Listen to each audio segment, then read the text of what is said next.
Wa an Abi Hurairah radhiyallahu an qala qala Rasulullah sallallahu alaihi wasallam man sami'a rajulan yanshudu dhalatan fil masjidi falyaqul la raddaha Allahu alayka fa innal masjida lam tubna li hadha, rawahu Muslim.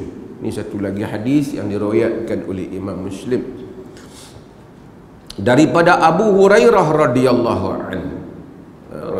Abu Hurairah radhiyallahu anhu, Abdurrahman bin Sakhar, kita telah kenalkan dia.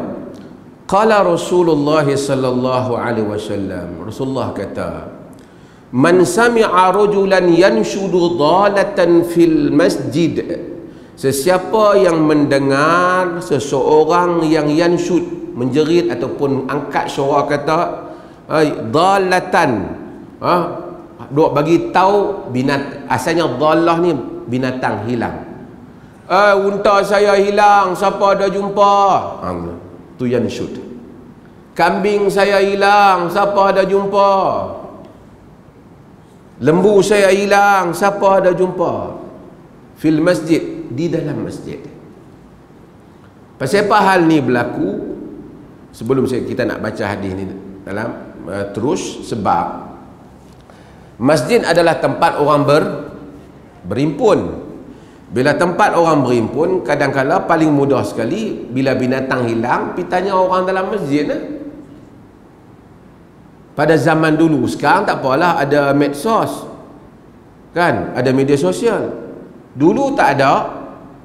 Dia apa, badui padang pasir mana ke apa, barang hilang masuk dalam masjid, ataupun binatang hilang masuk dalam masjid, jerit dalam masjid ataupun angkat suara dalam masjid, bagi tahu bahawasanya siapa jumpa barang saya. Jadi masjid jadi tempat untuk iklan barang, barang orang hilang. Pasal itu pusat dia, kerana pusat tempat orang bertumpah.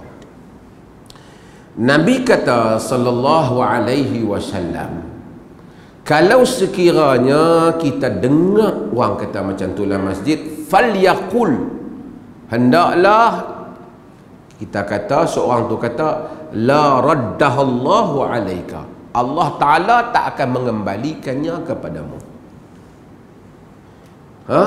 Sunnahnya kita kata, Allah tak akan mengembalikan barangmu yang hilang. Macam mana tu? Fa innal masjida la tubna li hadha, kerana masjid tidak dibina untuk ini. Di kalangan para ulama, mereka berbincang, adakah fa innal masjida la tubna li hadha, masjid tak dibina untuk ini tu termasuk dalam hak perlu kita kata ke, ataupun yang tu ulasan Nabi yang kemudian? Zahirnya yang nampaknya macam doa kita patut sikit dah, la raddahallahu alaika, Allah tak kembalikannya kepada kamu.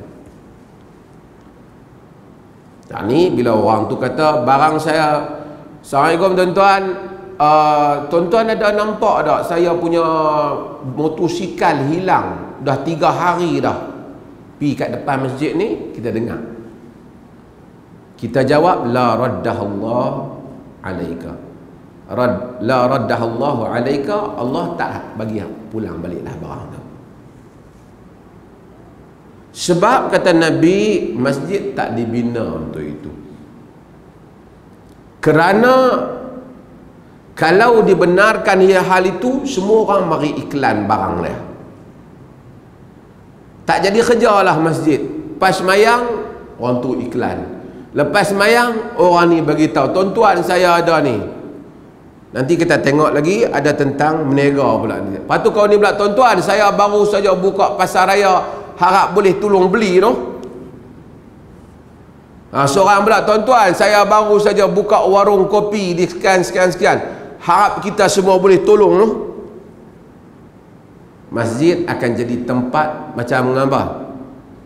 Pasar.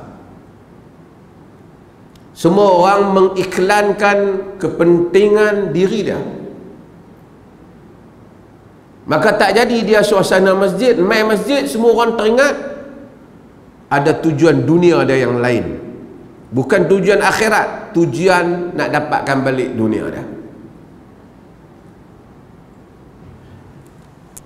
Para ulama berbincang tentang hukum orang yang pi iklan bagi tahu barang dia hilang. Dhallah maksud binatang, termasuklah barang lah juga. Apa hukum? Di kalangan mereka menyatakan ia adalah sesuatu yang haram. Bukti haram kerana Nabi suruh doa bagi tak dapat balik. Kita tak boleh doa macam tu. Kalau kita tengok orang di luar masjid kata, tuan-tuan saya ada hilang barang, kita tak boleh kata la raddahallahu alaik, semoga Tuhan tak bagi barang balik. Tak boleh, sebab dia iklan di luar masjid. Patut kita doa supaya Allah bagi balik. Pasal apa kita doa dalam masjid macam tu? Sebab dalam masjid dia telah merosakkan tujuan masjid. Dia telah merosakkan tujuan masjid, iaitu masjid dijadikan kepentingan diri dia untuk iklan barang dia.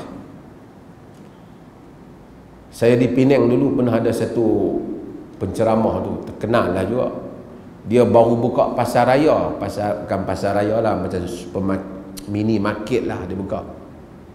Dia kempen dalam khutbah dia, siap dia habaq lagi, siapa yang tak beli kalau saya buka dan saya gagal pasar raya, tuan-tuan bertanggungjawab kepada Allah Ta'ala kerana tidak menolong sesama Islam. Dia gempak orang lagi. Pada orang lain mungkin pergi beli kedai orang lain. Dia boleh. Kalau ustaz boleh, makmum pun boleh tak? Boleh. Kalau kita semua masyarakat peniaga, kita ada 20 orang peniaga, 20 orang peniaga boleh iklan tak? Boleh. Lepas tu kita pula nak cari pekerja. Pas semayang, tuan-tuan, saya cari 3 orang pekerja untuk restoran saya. Siapa nak kerja beritahu. Main seorang lagi pula, tuan-tuan, saya cari 2 orang untuk pembantu rumah saya. Main masjid jadi macam tu. Faham tak? Maka dengan itu Nabi kita suruh kita doa sunnah. Sunnah doa ni elok. Yang ni sunnah doa yang opposite, yang bertentangan, Allah Ta'ala tak kembali. Kenapa? Kalau dia buat macam tu, aku barangku dulu iklan kat masjid lah semua, maka berpusu-pusulah orang menjadikan masjid tempat iklan. Dan fa innal masjida lam tubna li hadza, karena masjid tidak dibina untuk itu.